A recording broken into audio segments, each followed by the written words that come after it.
Something big is unfolding in Washington right now, and it could change how major laws get passed moving forward. What once looked like a stalled effort may now be back on track, and not in the way most people expected. A new strategy is gaining momentum, and if it works, it could leave the opposition with a few options to stop it. Make sure to hit the like and subscribe button so you don't miss important updates like this.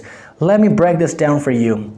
John Thune is now pushing forward with a plan to pass the SAVE Act using a different path, one that avoids the usual obstacles in the Senate. Instead of trying to gather a large number of votes or change long-standing rules, the focus has shifted to a process that requires only a simple majority. Now here's where it gets interesting. The strategy being talked about is reconciliation. In simple terms, reconciliation allows lawmakers to pass certain types of legislation with just over half the votes.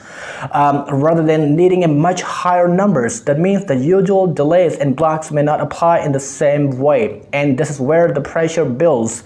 If this approach moves forward, Chuck Schumer and his allies may not have power to stop using traditional methods. They can debate it, they can speak against it, but they may not be able to block it. Stick with me because this next part really matters. Even within the majority party, not everyone is guaranteed to support this plan. A few lawmakers could choose to vote against it, which would make the outcome extremely close.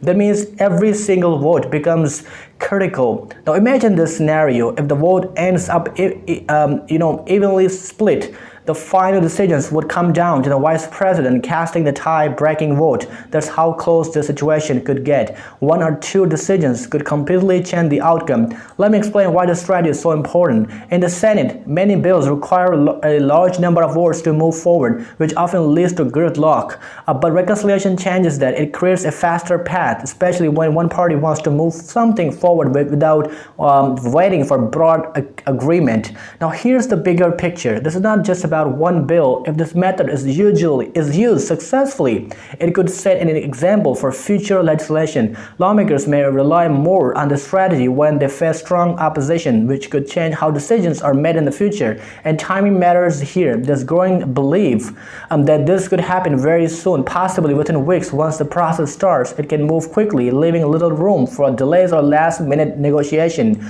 So what should you watch for? Pay close attention to how many lawmakers publicly support this approach. Watch for signals that reconciliation is officially being used. And most importantly, look at how close the vote count appears to be. Because when things get this tight, every move matters. And when a new strategy like this is put into play, the final result can come faster than anyone expects. Stay tuned because the story is still developing, and what happens next could shape how major decisions are made in Washington for a long time.